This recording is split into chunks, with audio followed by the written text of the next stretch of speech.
নমস্কার বন্ধুরা, আজ আমরা এসেছি নৈহাটির বড়মার কথা শুনতে। ধর্ম আর বিশ্বাসের শক্তি কতটা বড় সেটা আমরা সবাই জানি, আর মন্দিরের ক্ষেত্রেও এই বিশ্বাসের ভূমিকা অপরিসীম। ভারতবর্ষে মন্দিরের সংখ্যা অগণন, আর শক্তির পূজারীদের কাছে কালীমা কতটা শক্তিশালী তা বলাই বাহুল্য।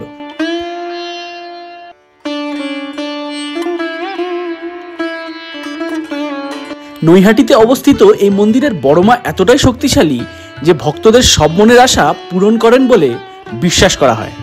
তাই দেশ বিদেশ থেকে ভক্তরা আসেন বড়মার আশীর্বাদ নিতে।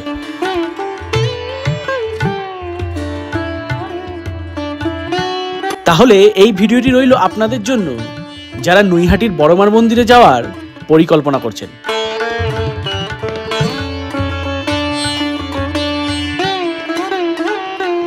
ট্রেন আর বাসে এই মন্দিরে আসার পাশাপাশি নৈহাটি পৌঁছানোর জন্য চুচুড়া ফেরিঘাট থেকে ফেরিতেও আসতে পারেন।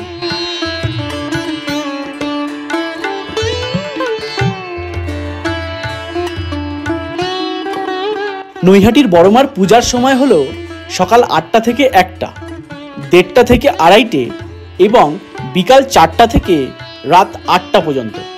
নৈহাটির বড়মার পূজার ইতিহাস প্রায় 100 বছরের পুরনো। এর আগে নৈহাটির মানুষরা ছোট একটি রক্ষাকালীর মূর্তি পূজা করতেন। এই পূজার প্রবর্তকরা প্রথমে এটিকে পারিবারিক পূজা হিসাবেই পালন করতেন।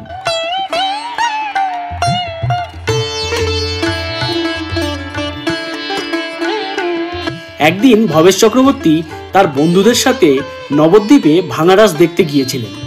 সেখানে তিনি বিশাল বিশাল মূর্তি দেখে মুগ্ধ হয়েছিলেন। সেই দৃশ্য তার মনে গভীর ছাপ ফেলেছিল। ফিরে আসার পর ভবেশ চক্রবর্তীর স্বপ্নে সেই ছোট কালীমা আসে আর বলেন তাকেও এই বিশাল মূর্তির আকারে ঢেলে দিতে। এই স্বপ্নের ভিত্তিতেই বড়মার ধারণা এসেছিল।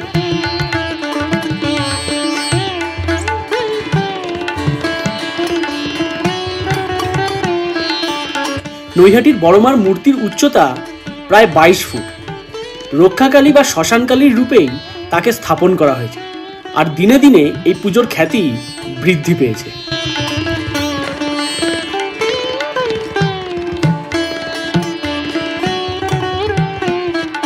দেশ বিদেশ থেকে ভক্তরা বড়মার দর্শনে আসেন। কালী পুজোর সময় এখানে লাখ লাখ ভক্তের সমাগম ঘটে, আর 5 দিন ব্যাপী এই পুজোতে প্রতিদিন 60,000-এরও বেশি ভক্তরা আসেন।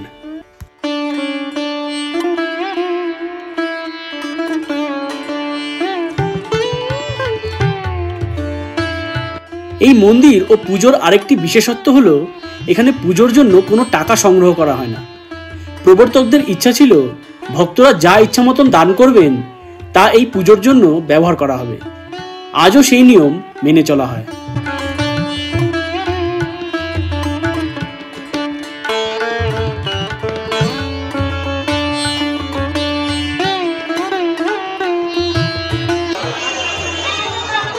বড়মার ছবি, নাম কি নাম বলো? মায়ের কুঠির, ঠিক আছে। তার সাথে একটা পোস্টকার্ড সাইড। আপনাদের এসে কেমন লাগলো স্যার? ফটো ভালো। হ্যাঁ, খুব ভালো।